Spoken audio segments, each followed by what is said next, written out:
photographs that are very perplexing. Now, these came from, the government already admitted it, came from the Apollo mission, the lunar mission during the Apollo 11 lunar time frame. So 1969, when we first put a person on the moon. There are pictures there from the surface of the moon of objects that are orbiting the lunar surface. And let's look at reality here. We did not have satellites orbiting the lunar surface in 1969. We barely could put a person there, and barely. So it's something. And, a lot of times you have to, it's not what the government says, is what it doesn't say. And this was very revealing because the government said, yeah, these are real objects. We don't know what they are, right? So then if they're real objects and they're not ours, clearly, then whose are they, and who had the technology to park something right up there, watching what we're doing?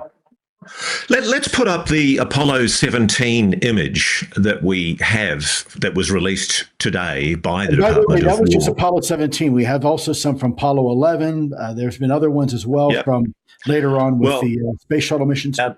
As you would know, Lou, from our previous shows that we've been doing on Reality Check, Dr. Max Derek-Shani has been taking us through a lot of the lunar anomalies that have been seen on the Apollo missions, and they've occurred on practically every Apollo mission. It's just that, frankly, I think NASA has been disingenuous or somewhat economical with the truth when it's denied that there's any evidence of anomalous objects.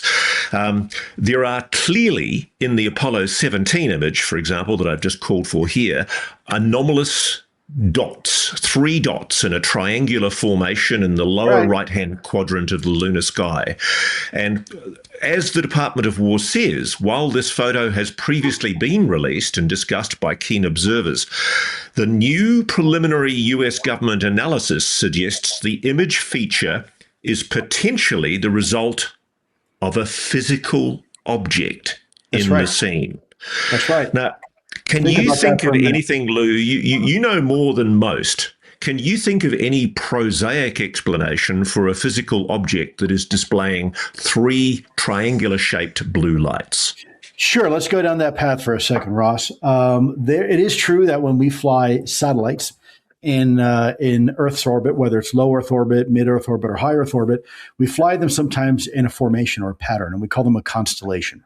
And that is normal because obviously 3 satellites can do more than 1 satellite.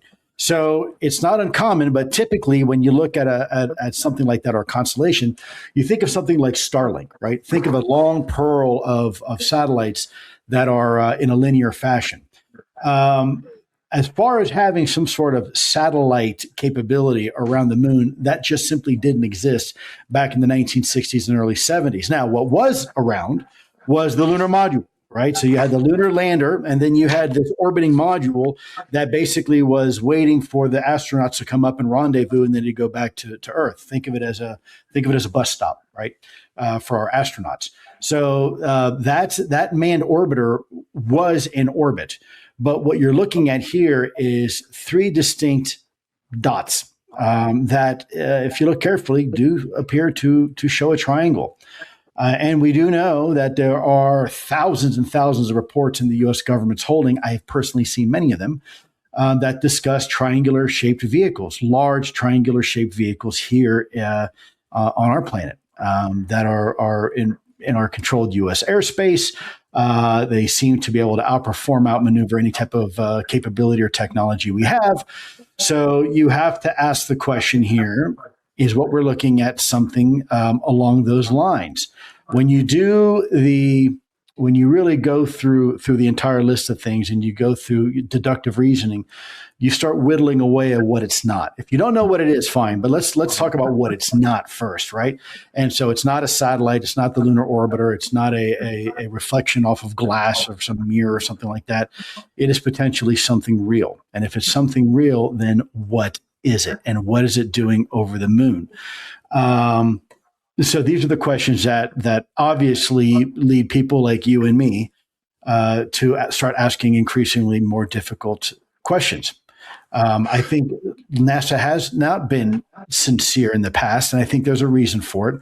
But I do think NASA is starting to pull back the veil a little bit. I know several people that work at NASA right now, and they have been very forthcoming to me. I'll just say off the record about what's next for NASA. What is the reason why NASA hasn't been forthcoming? Why would Bill Nelson have perhaps intentionally misled the public when he asserted that there was no evidence of anomalous phenomena, no UAPs? Sure, because you're an organization that's supposed to have all the answers. You are being given billions of dollars to put human beings, live human beings, around the moon, up into space, right? And you are supposed to be the resident expert above anybody and everybody else in the world. Right. So when you come out and you say, look, there's something up there maybe with us. And by the way, it's not relying on propellant and rocket technology and oxidizers and things like that, but something truly advanced.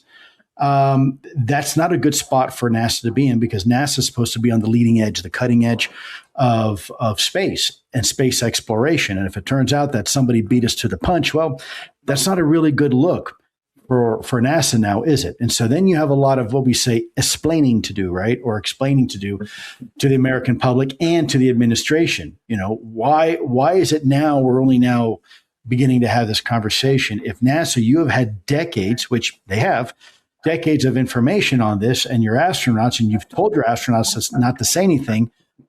Why is that? What is it that you had to fear? Who was pulling the purse strings to keep you quiet, and what threats were they using to keep you quiet? So, Lou, from your knowledge of what you've been told by people in NASA, do you think the NASA administrator, Bill Nelson, was lying when he made his public statement that there's no evidence of UAPs? No, I think he was like a lot of bureaucrats, just misinformed by his staff. It happens all the time. Look, when I was in the Pentagon, when people were asking, does the Pentagon have a UFO program? I knew he did. Why? Because I was one of the guys running it. And yet, when you have a Secretary of Defense or a Secretary of the Army come and say, no, we don't have any program like that, they simply haven't been told. They haven't been briefed on it. They don't know. So I think that may be the case with Nelson. I hope it is.